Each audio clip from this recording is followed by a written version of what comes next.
ناظرین زه موجود یم دې وخت انجمن تاجران رهنما سره تاسو خپل تعارف وکړئ او دا وایي چې نوشیرکند کې چې کوم هړتال دی د هړتال باره کې وینا وکړئ او تاجران نن د شټر ډاون هړتال بنیادي چې کوم مقصد دی هغه حاصل کړو. أعوذ بالله من الشيطان الرجيم بسم الله الرحمن الرحيم زمانم سینیر زمانم کاج عثمان ولک دی زه د مرکزي انجمن تاجران سینیر وایس پریزیډنټ یم. زه د وحدت ټي وي د ندیم خان ستاسو شکریا ادا کوم چې تاسو رالي او زموږ د هړتال بالکل 100% کامیاب دي. دا چې کوم ظالمانه ټیکس لګېدلی دی موږ خلاف راوځو. موږ د اف ډي آر چې کوم د تاجر دو سکیم دی موږ د دې مکمل مذمت کوو. موږ د دې خلاف چې کوم په بجلۍ باندې موږ دا ټیکسونه لګېدلي یا په ګیس کې موږ د دې مکمل کنډن کوو مذمت کوو. ندیم مشوانی صاحب تاسو ډیره مننه چې تاسو خپل د ټي وي وحدت نیوز باندې چې کوم دی هغه زموږ د تاجر پیغام رسوي. تنظیم تاجران سینئر نائب صدر جنرل سیکرټري شیرا ډسټریکټ زه د تاجر برادرۍ ډېر زیات مشکور یم چې هغوی نن راویښ شوي دي خلاف چې دی هغوی خپل متحد شوي دي او په اتفاق باندې ټول څونه چې کاروباري مراکز دي هغه ټول بند کړي دي.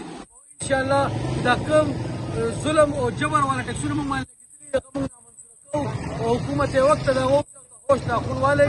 د دې نه پس چې موږ ته پاکستان مرکز تنظیم تاجران څه وایي هغوی په لبیک باندې به موږ انشاءالله غیر معینه مدت تک هړتال هم کوو روډونه به هم بندوو.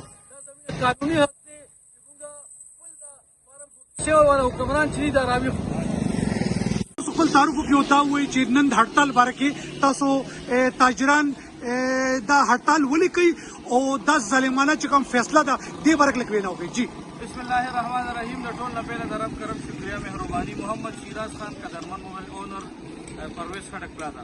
د ټول نه پهله خو د وحدت ټي وي ډېر مشکور یم ندیم مشوانی صاحب تاسو چې تاسو چې را کوم نن لاکډاون دی هړتال دی دا ظالمانه ټیکس خلاف دی کوم چې په بجلۍ کې ایکسټرا راځي اف پي آر طرف راځي او کوم چې دا ټیکس لګوي اوس په دکاندارانو باندې دې موږ مکمل مذمت کوو او موږ عوام د حکومت نه راپیل کوو چې دا هر یو شی تاسو هټاو کوئ او د دې تاجر قتلیعام پرېږدئ.